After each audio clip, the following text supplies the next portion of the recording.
बेटा हम लोग आज स्टार्ट करते हैं binomial theorem chapter 8 from NCERT.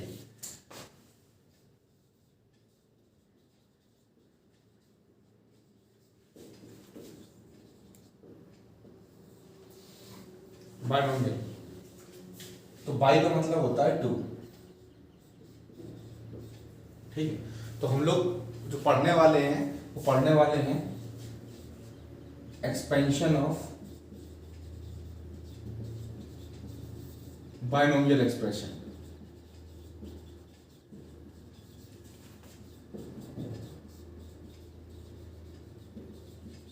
ठीक है, तो सबसे पहले जान लेते हैं कि भाई बायनोमियल एक्सप्रेशन होता क्या है।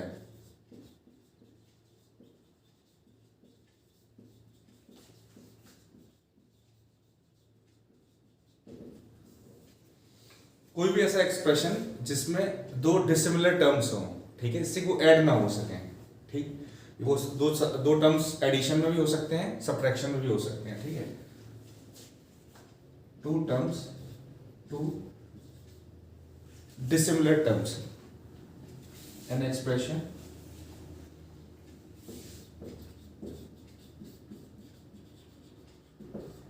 having two dissimilar terms।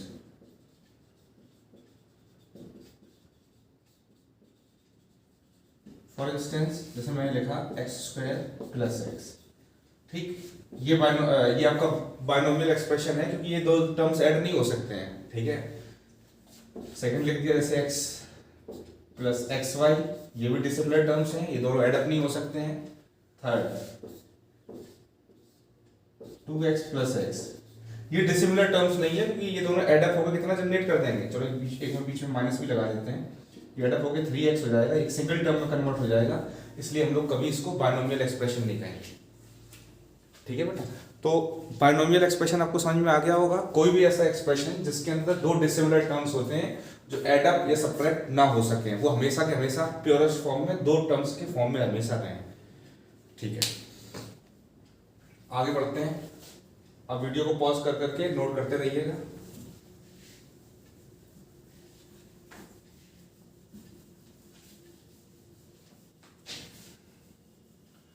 तो अब हम लोग चाहते हैं कि जो भी बायनोमियल एक्सप्रेशन है उसके ऊपर कोई इंडेक्स रहे या पावर रहे, तो कैसे आने वाले हैं terms.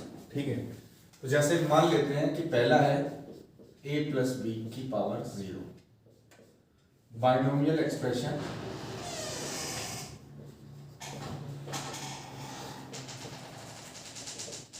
With positive index. With non negative लिख सकते हो, जीरो भी लेके चल रहे हैं लोग, नॉन नेगेटिव इंडेक्स। इंडेक्स से मतलब पावर भी समझ सकते हो, एक्सपोनेंट समझ सकते हो। ठीक है, a प्लस बी की पावर 0, ये कितना आएगा 1।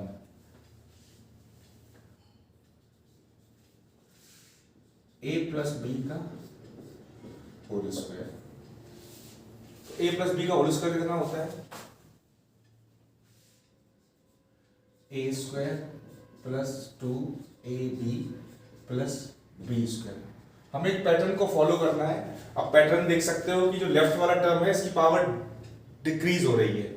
सबसे पहले वाले फर्स्ट टर्म का की हाईएस्ट पावर कितनी है 2 a स्क्वायर, फिर a की पावर डिक्रीज हो गई 1 करके डिक्रीज होगी, यहाँ 1 हो गई, यहाँ पे 0 हो गई होगी। राइट वाले टर्म की पावर आप देख सकते हो, b की पावर यहाँ 0 रहेगी इसलिए नहीं दिख रहा होगा, b की पावर 1 देन b की पावर 2। तो लेफ्ट वाले की पावर डिसेंड करती है और इसकी पावर क्या करती है, इंक्रीज करती है। a प्लस बी का होल क्यूब, ये होता है आपका a cube plus 3a square b plus 3ab square plus a cube. यहाँ पे भी बी क्यूब। यहाँ पे आप नोटिस कर सकते हो कि a की पावर डिक्रीज कर रही है, a की पावर 3, a की पावर 2, a की पावर 1, a की पावर 0। अब मैं जानना चाहता हूँ भाई b की पावर के साथ क्या हो रहा है, राइट वाले टर्म के साथ क्या हो रहा है, b की पावर 0, b की पावर 1, b की पावर 2, देन b की पावर 3। ठीक है, इस तरीके से फॉलो होता है। अब हम लोग इस पैटर्न को देख के समझते हैं भाई a प्लस बी की पावर 4 क्या होने वाली है। ठीक है, पैटर्न को नोटिस करते हुए सबसे पहला तो ये होगा कि a की पावर 4 होगी, प्लस आएगा क्योंकि बीच में जब प्लस है, दो बाइनोमियल एक्सप्रेशन के अंदर प्लस है तो सारे टर्म्स क्या आएंगे, प्लस के साथ आएंगे। ठीक है, कुछ ना कुछ यहाँ पे कोफिशिएंट आएगा। ठीक, क्या आएगा अभी हमें नहीं पता है, पर हमें ये पता है कि अगला टर्म जो आएगा वो a की पावर 3 आएगा, b आएगा, फिर अगला टर्म जो आएगा वो आएगा a स्क्वायर b स्क्वायर, फिर अगला टर्म जो आएगा a की पावर डिक्रीज करोगे देन b की पावर इंक्रीज करोगे, तो next term will be a b q and last term would be b raise to 4। ठीक है, तो इसको करने के लिए हमें एक पैटर्न फॉलो करना, एक पैटर्न तो हमें समझ में आ गया कि लेफ्ट वाले टर्म की पावर डिक्रीज करनी होती है और राइट वाले टर्म की पावर इंक्रीज करनी होती है। साथ के साथ एक पास्कल ट्रायंगल होता है,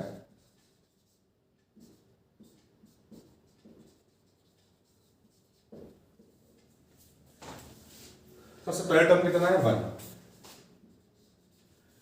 कोफिशिएंट देखो जरा, यहां पे कोफिशिएंट क्या है 1 2 1।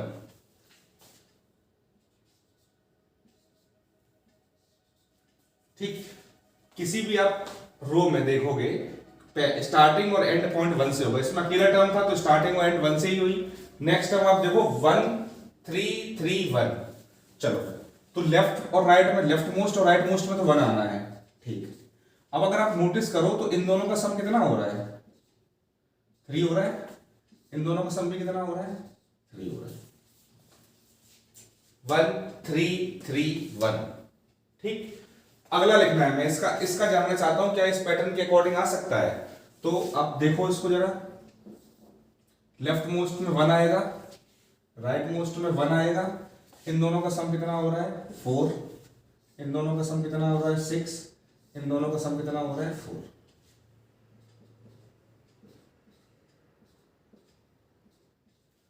ठीक, मतलब यहां 1 आएगा, यहां 4 आएगा, यहां 6 आएगा, यहां 4 आएगा, यहां 1 आएगा।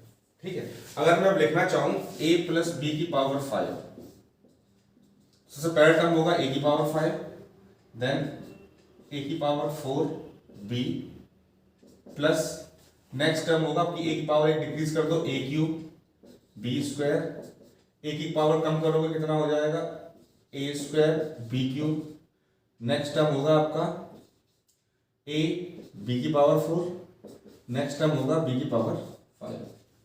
ठीक, तो अगले के लिए आप इधर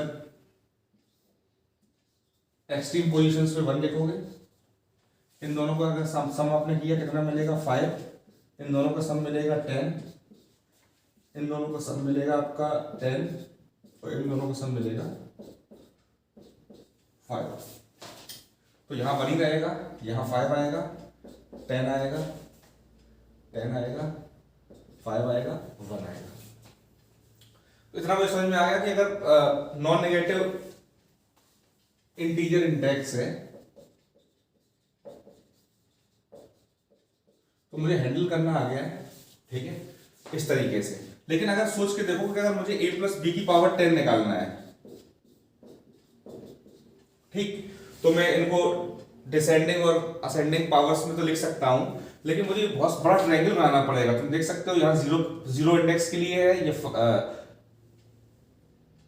यहाँ एक मिसिंग हो गया है,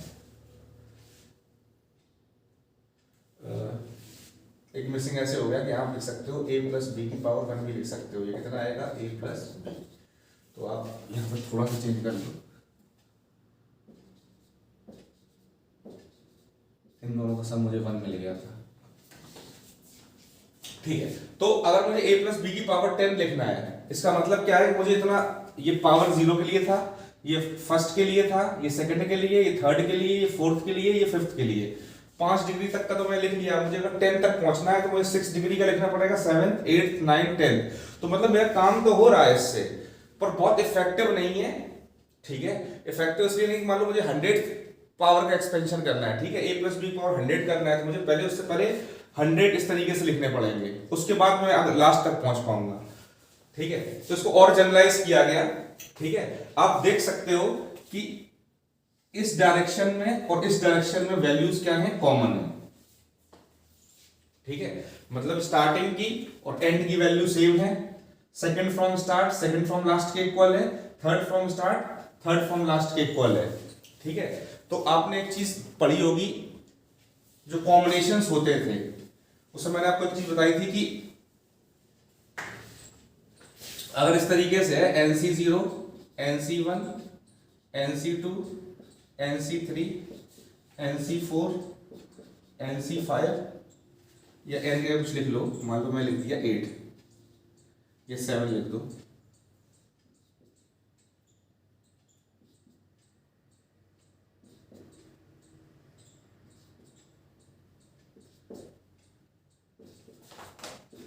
सेवन C7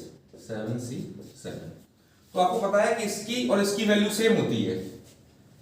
ठीक, इन दोनों की वैल्यू इक्वल होगी, starting from second from last, third from start third from last, fourth from start fourth from last. ये कैसा होता है, इक्वल होता है।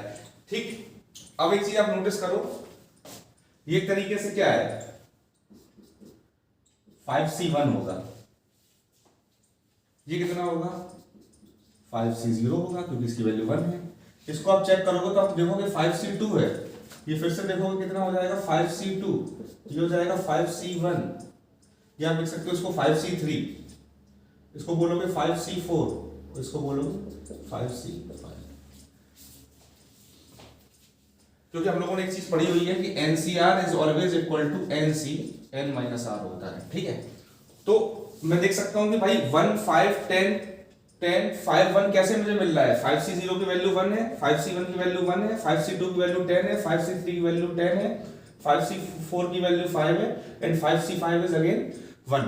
ठीक है, तो हमको एक पैटर्न दिख रहा है कि भाई पास्कल ट्रायंगल से तो हम लिख ही सकते हैं, साथ साथ हम इसको कनेक्ट कर पा रहे हैं कॉम्बिनेशंस के साथ, क्योंकि मुझे पता है कि भाई स्टार्टिंग से बाइनोमियल इसकी कॉम्बिनेशंस की वैल्यू और एंड की कॉम्बिनेशंस की वैल्यू कैसी होती है, इक्वल होती हैं and they increase moving towards the centre. ठीक है, मतलब सेंटर में जो कोफिशिएंट ये होंगे कॉम्बिनेशंस होंगे, इनकी हाईएस्ट वैल्यू होगी। ये बात क्लियर हो गई होगी आपको। ठीक है, कॉम्बिनेशंस की वैल्यू इंक्रीज करती है, जैसे 7C0 1 है, 7C0 7 है, फिर ये इंक्रीज करेगी। हाईएस्ट वैल्यू किसकी होगी, इन दोनों की होगी, क्योंकि सेंटर मोस्ट यही है ना दोनों। ठीक है, क्योंकि आपको क्लियर हो रहा है कि ये दोनों इक्वल हैं, ये दोनों इक्वल हैं, ये दोनों फर्दर इक्वल हैं, तो ये दोनों आपस में इक्वल होंगे, और क्योंकि मैं बोल रहा हूं कि सेंटर तरफ इनको इंक्रीज, सेंटर तरफ ये इंक्रीज करती है वैल्यू, तो और इन दोनों को इक्वल भी होना है, तो मतलब इन दोनों की क्या होगी, हाईएस्ट वैल्यू होगी। इसको मैं नोट में भी लिखवा दूंगा, पर मेरे हिसाब से आपको इतना क्लियर हो गया होगा। आप इसको भी देख सकते हो, ये आपकी कितने डिग्री की है, 4th डिग्री के कोफिशिएंट्स लिखे हुए हैं। ठीक है, 1 4 6 4 1, ये आपका हो जाएगा 4C0 4C1 4C2 4C3 4C4, ये आपका हो जाएगा 4C0 सॉरी थर्ड डिग्री का है 3C0 3C1 3C2 3C3, आराम से आप एक्सपेंड कर सकते हो। ठीक है, तो इसको हम जनरलाइज करते हैं आगे।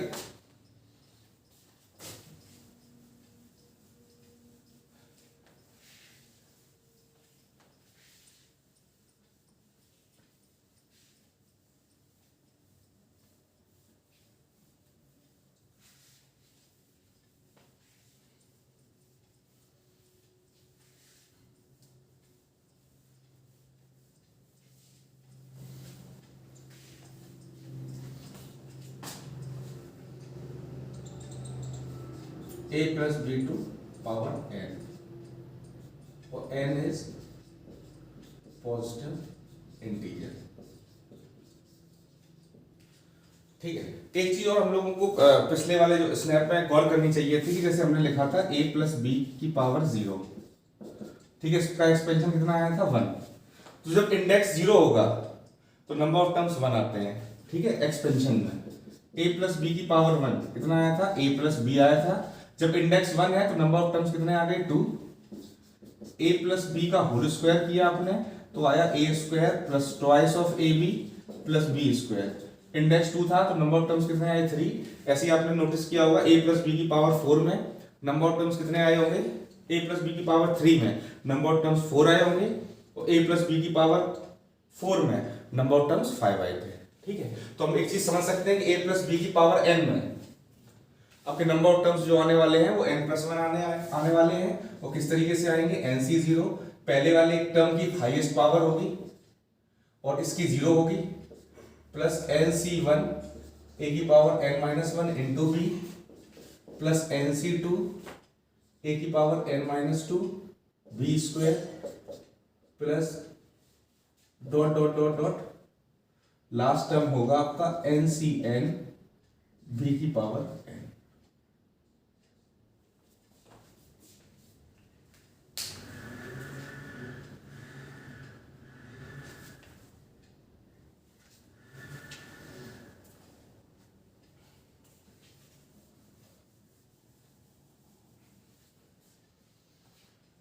ठीक है, अब इसी चीज को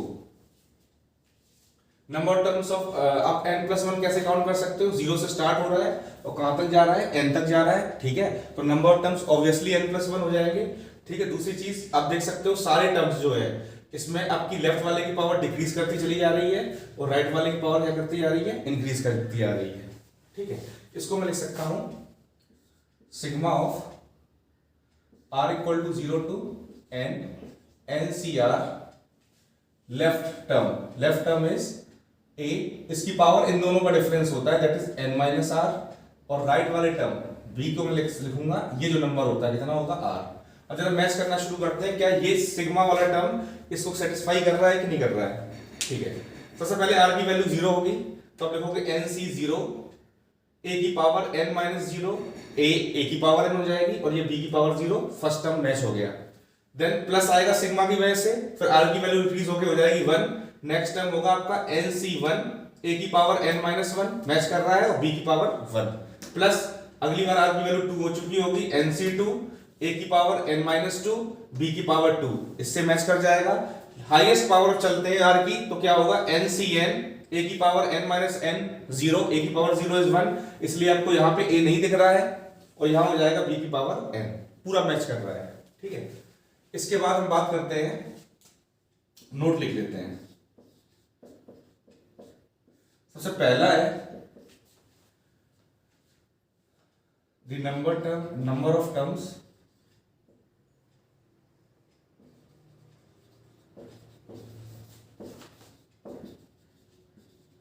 इन एक्सपेंशन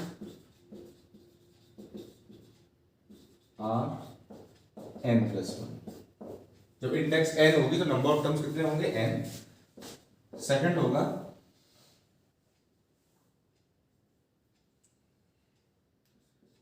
ईच टर्म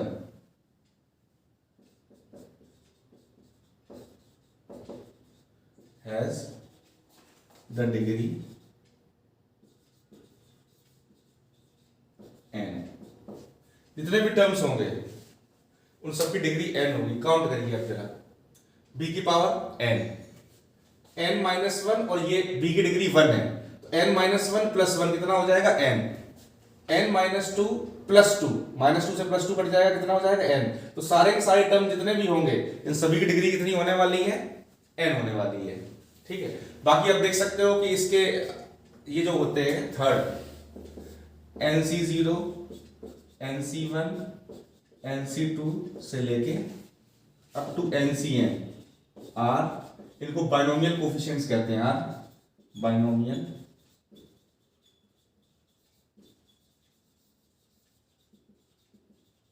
देखो ये होते तो आपके कॉम्बिनेशंस ही हैं, लेकिन these combinations are being used in the binomial expansion, इसलिए इनको क्या कहने लग जाते हैं, बाइनोमियल कोफिशिएंट्स भी कहते हैं, क्योंकि हर टर्म के ये क्या है, कोफिशिएंट्स हैं। इतना क्लियर हो गया होगा। ठीक है, ठीक है, कॉपी करते जाइएगा। आगे देखते हैं कि जब इसमें माइनस होगा तो क्या चेंज आएगा।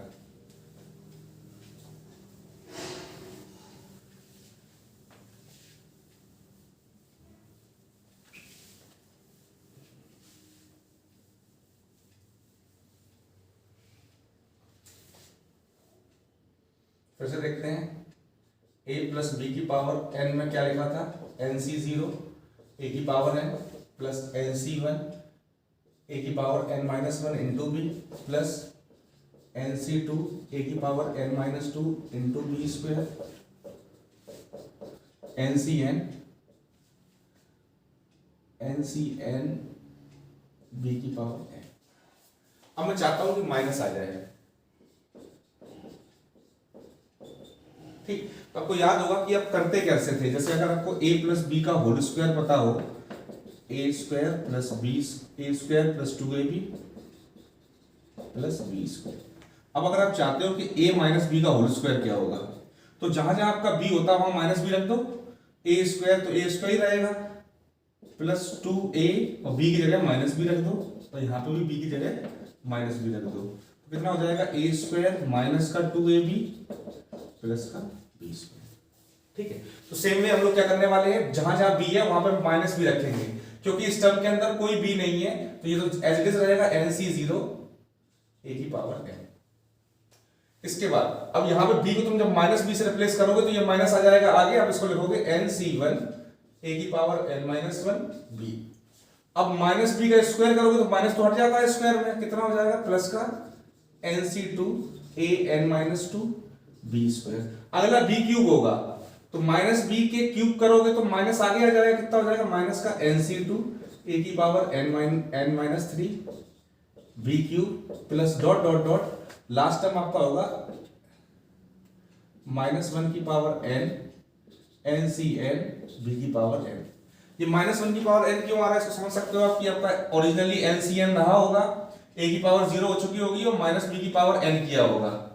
ठीक है, तो आप इसको समझ सकते हो एक तरीके से -1 इंटू बी की पावर n है, तो इस पे भी पावर n आ जाएगी, इस पे भी पावर n आ जाएगी। जब इस पे पावर n आएगी इसी को मैंने क्या कर दिया आगे लिख दिया है। ठीक है, अब इसको जरा सिग्मा के फॉर्म में लिखते हैं। सिग्मा के फॉर्म में आप कैसे लिखोगे, r इक्वल टू 0 से, बाकी सब कुछ सेम रहने वाला है, NCr लेफ्ट वाले।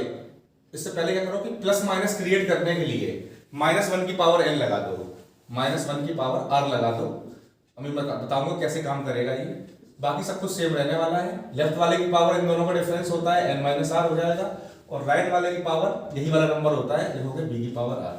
ये काम कैसे करेगा, -1 की पावर r, ये alternate plus minus plus create करेगा। जैसे आप देख सकते हो पहला टर्म प्लस में, second minus, again plus, again minus, इस तरीके से ऑल्टरनेट प्लस माइनस चलेगा। ठीक है, तो r इक्वल टू 0 आप रखोगे तो -1 की पावर 0 कितना हो जाएगा 1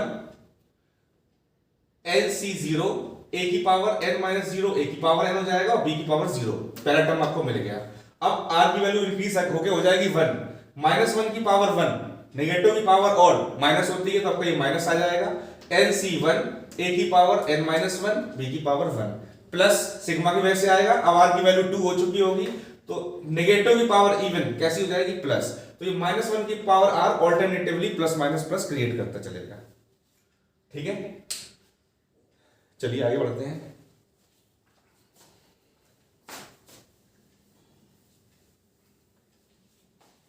अब स्पेशल केसेस देखो,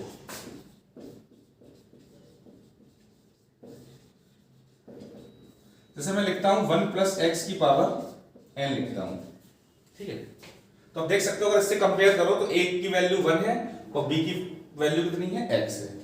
तो अगर आप देख सकते हो जब a की जगह 1 रख दोगे तो यहाँ 1 आएगा, 1 की पावर n 1 रहेगा, यहाँ पे 1 की पावर n माइनस 1 रहेगा, मतलब a जैसी चीज आपको दिखाई नहीं देगी। तो पहला टर्म होगा NC0, 1 की पावर n 1 ही रहेगा और इसकी राइट वाली की पावर 0 होती है तो लिखने की जरूरत नहीं है, प्लस NC1 1 की पावर n माइनस 1 होगी, यहाँ पे 1 की पावर n माइनस 1, 1 की पावर n माइनस 1 अगेन 1 है, ये इसकी पहली डिग्री आनी शुरू होगी, plus NC2 x square plus NC3 x cube, इस तरीके से होगा आपका। ठीक है, तो यहां से मैं एक यूजफुल रिजल्ट निकालना चाहता हूं। पुट मैं सारे बाइनोमियल कोफिशिएंट्स का सम निकालना चाहता हूं। बाइनोमियल कोफिशिएंट्स क्या है, NC0 NC1 NC2 up to NCn, इन सबका सम निकालना चाहता हूं। तो इन सब के लिए जरूरी क्या है कि जहां जहां मुझे x दिख रहा है इनको अगर मैं 1 से रिप्लेस कर दूं तो यही टर्म रह जाएंगे, NC0 NC1 plus NC2 plus NC3 up to NCn। तो मैं x इक्वल टू 1 रखूंगा तो 1 + 1 कितना हो जाएगा 2 की पावर n, ये हो जाएगा nc0 plus nc1 plus nc2। ये पहला रिजल्ट आया, ठीक है। nc0 plus nc1 plus nc2 से लेके अप टू ncn तक का सम कितना होता है 2n। इस चीज की हम लोगों ने आपकी परम्यूटेशन कॉम्बिनेशन में बात भी कर चुके थे कि ये रिजल्ट बताता है, इसमें नोट लिख सकते हो, the number of ways of selecting things out of n distinct things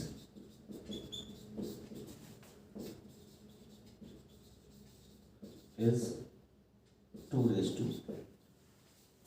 आप इसमें आप ये डिस्क्लोज नहीं कर रहे हो तो आप कितनी चीजें सिलेक्ट करना चाहते हो, टोटल वेज निकालना चाहते हो। तो इसमें क्या होता है कि आपके पास एक चॉइस है कि आप n चीजों में से एक भी सिलेक्ट ना करो, काम आपका कंप्लीट होगा, क्योंकि आपको कोई काम नहीं दिया गया कि आपको इतनी सिलेक्ट करने हैं। अगर आपसे कोई कहे कि 10 चीजों में से 5 चीजें सिलेक्ट करो, ठीक है, तो 10c5 लिखो।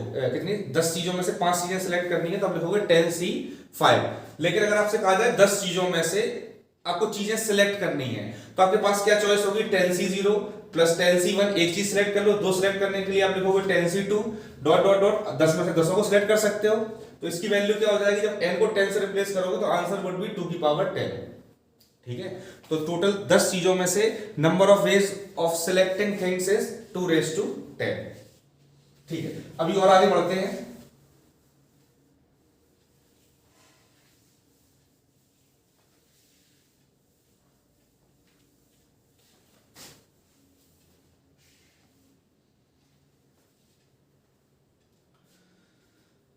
अब हम क्या देखना चाहते हैं कि हमने ये तो देख लिया कि सारे बाइनोमियल कोफिशिएंट्स का सम कितना आ रहा है 2 की पावर n आ रहा है। अब मैं जानना चाहता हूं कि इसमें कुछ इवन है, nc0 nc2 nc4 इस तरीके से कुछ इवन है, कुछ ऑड भी होंगे nc1 nc3।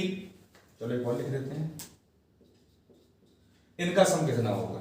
तो हम क्या करते हैं, इसमें से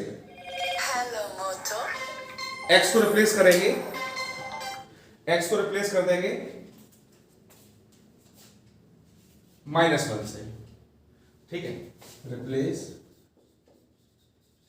x बाई -1, ठीक है, इस वाले एक्सप्रेशन में, ठीक। तो कितना हो जाएगा 1 -1 कितना हो जाएगा 0, nc0 x को तुम -1 से रिप्लेस करोगे तो यहां माइनस आ जाएगा, nc1 -1 का स्क्वायर पॉजिटिव होगा तो आप लिखोगे प्लस का nc2, जब -1 का क्यूब करोगे तो माइनस आएगा, मतलब ऑल्टरनेट प्लस माइनस आ जाएगा, nc4 minus nc5 plus dot dot dot, ठीक है।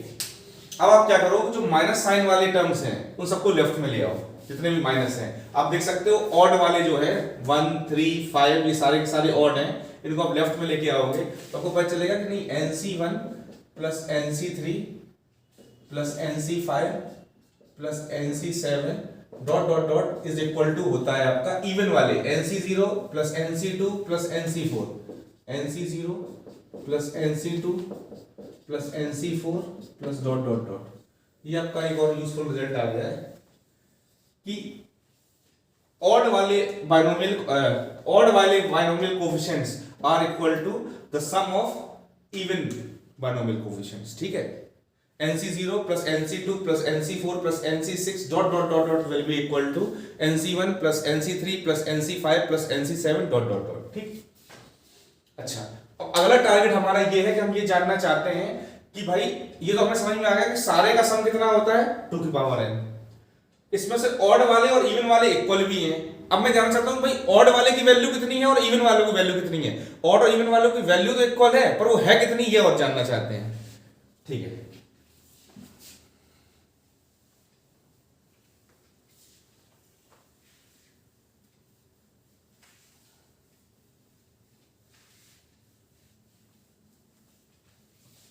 ठीक है, चलो वी नो क्या जानते हैं कि nc0 plus nc1 plus nc2 plus NC3 plus NC4 plus NC5 plus NC6 plus dot dot dot up to NCN, इन सब का सम होता है आपका 2n। अब क्योंकि ये सब ऐड हो रखे हैं तो इनको हम इवन वालों को एक ब्रैकेट में लिख लें और ऑड वालों को एक ब्रैकेट में लिखने से कोई फर्क नहीं पड़ता है। तो मैं लिखने वाला हूं NC0, इसको पकड़ा, इसको पकड़ा, इवन वालों को पकड़ लो, NC0 plus NC2 plus NC4 plus NC6 plus odd वालों को पकड़ लो, NC1 plus NC3 plus NC7 is equal to 2 की पावर n। क्योंकि कोई चेंज नहीं किया, बस मैंने टर्म्स को शफल कर दिया है। जैसे कि आपको पता है कि अगर लिखा है a plus B plus C plus D equal to 0, तो मैं ग्रुपिंग कर सकता हूं प्लस में, मैं लिख सकता हूं a plus C plus B plus D equal to 0। ठीक है, तो सेम चीज अब देखो जरा, आपको पता है कि ऑड वालों का सम इवन वालों के इक्वल है, या कह सकते हो इवन वालों का सम ऑड वालों के इक्वल है। तो चाहे तो आप इवन वालों की जगह ऑड वालों को रख दो, या ऑड वालों की जगह आप इवन को रख दो, क्योंकि ये चीज यहां लिखी हुई है और ये इसके इक्वल है। तो मैं ऑड वालों को रिप्लेस कर रहा हूं,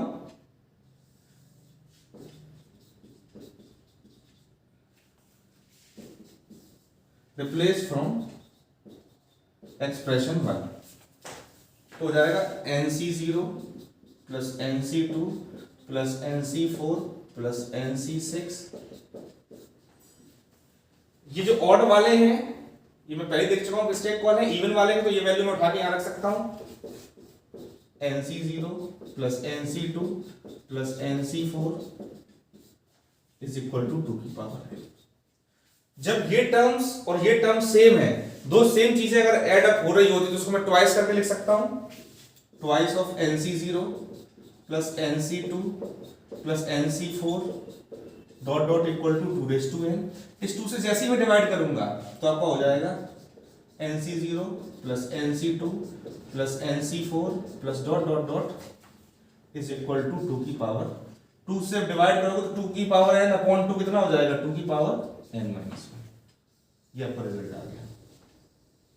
इसी रिजल्ट में आप एक चीज और ऐड कर सकते हो कि जब इवन वालों का सम इतना आया है और इवन वाले का सम किसके इक्वल है, ऑड के इक्वल है, इसका मतलब ऑड वालों का सम भी इतना ही आएगा। आप लिखोगे this is equal to NC1 plus NC3 plus NC5।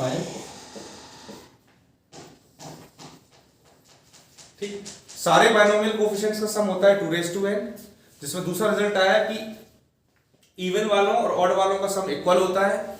तीसरा रिजल्ट आया कि इवन और ऑड वालों का सम इक्वल तो होता है और वो होता कितना है, 2n-1 होता है। ठीक है बेटा, इसको आप अच्छे से कॉपी कर लीजिएगा। इसके आगे बढ़ते हैं।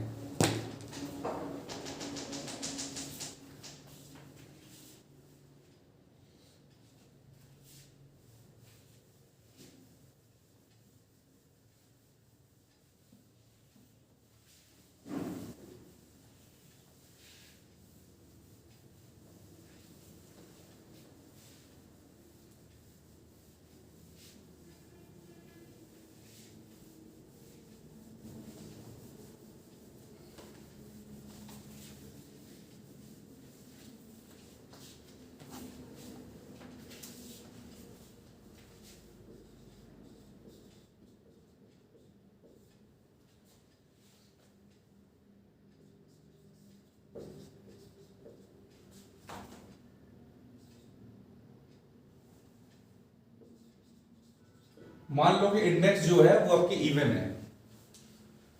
अगर इवन इंडेक्स है इसका मतलब क्या है, नंबर ऑफ टर्म्स क्या हो जाएंगे, +1 कर दोगे तो क्या हो जाएगा, ऑड हो जाएंगे।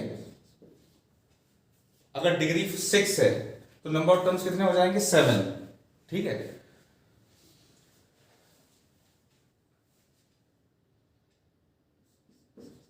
The highest coefficient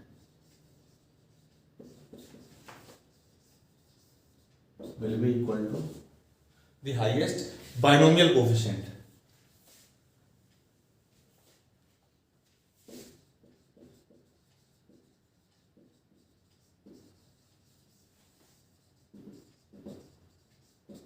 equal to लिखोगे आप NC जैसे अब इसको एग्जाम्पल समझो भाई हमें लिखना क्या है, देखो सारे टर्म्स में ऊपर तो n होता है। जैसे एग्जाम्पल में देखो कि let n is equal to 6 है, n इक्वल टू अगर 6 है, मैंने अभी इवन वाला एग्जाम्पल ले रहा हूं, ठीक है, तो नंबर ऑफ टर्म्स कितने हो जाएंगे, और वो होंगे क्या, बाइनोमियल कोएफिशिएंट्स देखो, अपने कॉन्सेप्ट से हम रिजल्ट बना लेंगे। बाइनोमियल कोएफिशिएंट्स ये होगा 6c0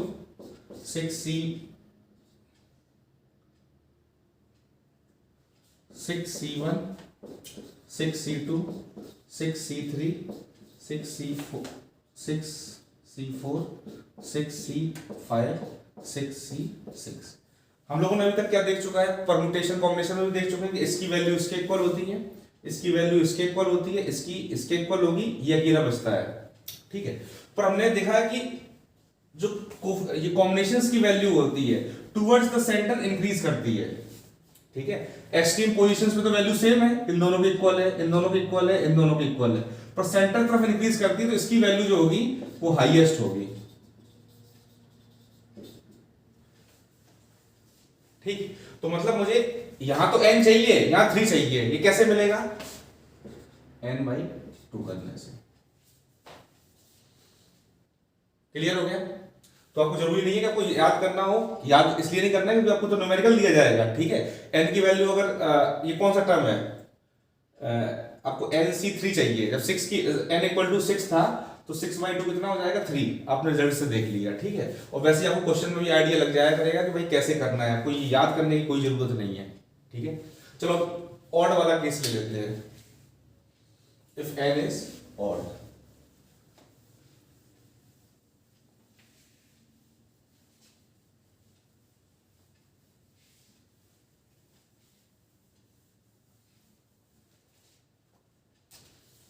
if n is odd, तो इससे क्या हो जाएगा, नंबर ऑफ टर्म्स एक ज्यादा होते हैं, नंबर ऑफ टर्म्स कैसे हो जाएंगे, इवन हो जाएंगे, इवन हो जाएंगे। इसका मतलब मीडियन में भी आपने देखा था कि मीडियन जो थे वो 2 आते हैं, तो उनका क्या करते हो, एवरेज लेते हो। यहाँ एवरेज नहीं लेना है, पर आपको ये पता है कि मिडिल टर्म्स कितने होंगे, मिडिल कोएफिशिएंट्स कितने होंगे, 2 होंगे, और वो दोनों की वैल्यू सेम भी होगी, ठीक है। चलो highest binomial coefficient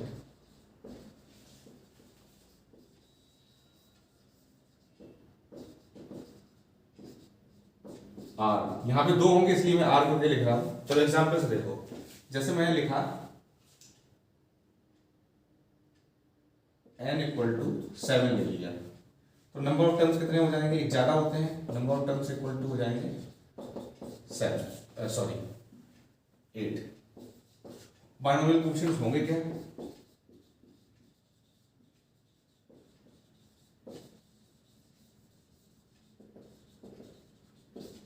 binomial coefficients आपके होंगे 7c0 7c1 7c2 7c3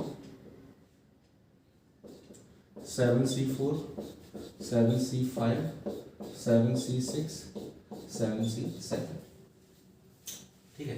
ध्यान रखिएगा कि हाईएस्ट टर्म और हाईएस्ट बाइनोमियल कोएफिशिएंट में डिफरेंस है। बाइनोमियल कोएफिशिएंट का मतलब ये कॉम्बिनेशंस वाले होते हैं, टर्म वाली चीज सीबीएसई सिलेबस में नहीं है, पर मैं लास्ट वीडियो में इसको पढ़ाऊंगा, ठीक है। तो आपको पता है कि 7c0 की वैल्यू 7c7 के इक्वल होती है, 7c1 7c6 के इक्वल होगी, 7c2 7c5 के इक्वल होगी, ये दोनों आपस में इक्वल होंगे। जब दोनों ही आपस में इक्वल हैं और मिडिल में है, इसका मतलब इनकी हाईएस्ट वैल्यू होगी। अब आपको चाहिए 7c3 चाहिए, ठीक है। तो 3 कैसे मिलेगा,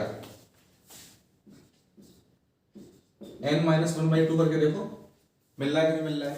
देखो n की वैल्यू कितनी है 7 माइनस 1 कितना हो जाएगा 6 डिवाइड बाई 2 कितना हो जाएगा 3, ठीक। अब आपको यहां 4 चाहिए, कैसे मिलेगा, n + 1/2 कर दो, क्योंकि जब n की वैल्यू आपकी 7 है तो 7 + 1 हो जाएगा 8 डिवाइड बाई 2 कितना हो जाएगा 4। तो आपको ये याद नहीं करना है, बस मैंने लिखा दिया है। आपको तो न्यूमेरिकल में पूछा जाएगा, तो न्यूमेरिकल में आप आराम से समझ सकते हो कि भाई इसमें हाईएस्ट कोफिशिएंट्स कौन से होंगे। तो जब भी आपकी ऑड डिग्री होगी या ऑड इंडेक्स होगा तो नंबर ऑफ टर्म्स इवन आएंगे, और इवन नंबर ऑफ टर्म्स के मिडिल जो टर्म्स होते हैं वो 2 होते हैं, और जब ऑड नंबर ऑफ टर्म्स होते हैं तो उसमें जो मिडिल टर्म होता है वो सिंगल होता है, वही हाईएस्ट होगा।